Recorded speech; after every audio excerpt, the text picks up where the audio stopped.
How critical was it for you to be as efficient as you were those last few innings there? Yeah, I definitely got a little lucky there. I felt like there were a couple balls off the bat that were hit a little harder than I wanted. They found gloves. Didn't really have anything going in the first few. No command of anything.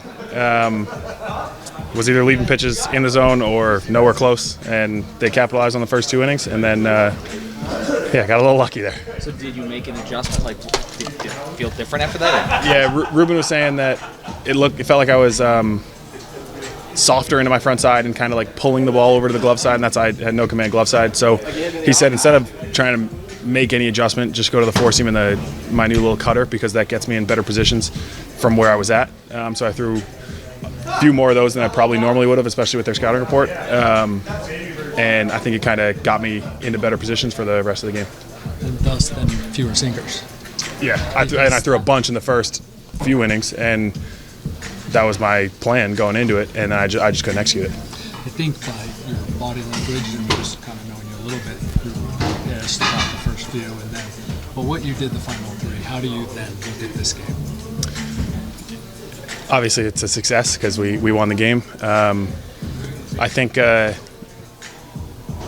had a great support staff. Manny was trying to get me going. Higgy was getting me going. And Ruben obviously making those adjustments was huge. And they got me through that. Is it in any way becoming, because like this was early on kind of a goal of yours, that when maybe, like the sinker maybe, when stuff wasn't working, you would get through these. But now you've done it like so many times, like, do you still find it that this is a good start? Like, yeah. Ruben said after he said it's another growth aspect of the game for me, and yeah, I think earlier in the year that giving up 2 in the first 2 innings easily could have spiraled to 5, and I'm out after 4. And I think the adjustments that I was able to make, but also understand from Ruben and get his knowledge has been huge for me in terms of going deeper into games. Past your innings max, how much of this is mental versus physical? I'd like to say it's neither.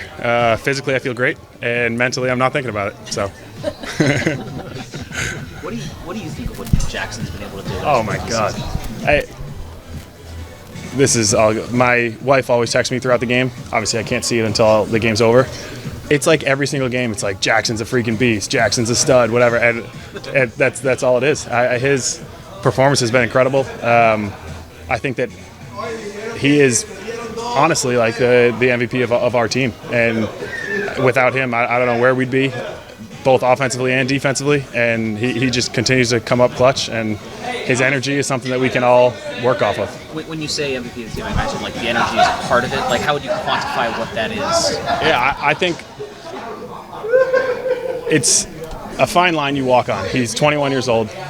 Everything he does is baseball.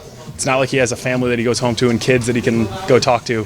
He gets to the field, and he's so happy to be here and talks about how we're all his best friends and we're just having fun. And now me sitting here having a bad outing, I look at Jackson, I'm like, all right, that's the mentality that we need to have. So I think it's just his contagious mentality that we go out and we're playing a kid's game and we're loving each other, and it's a lot easier game when you're playing for your brothers.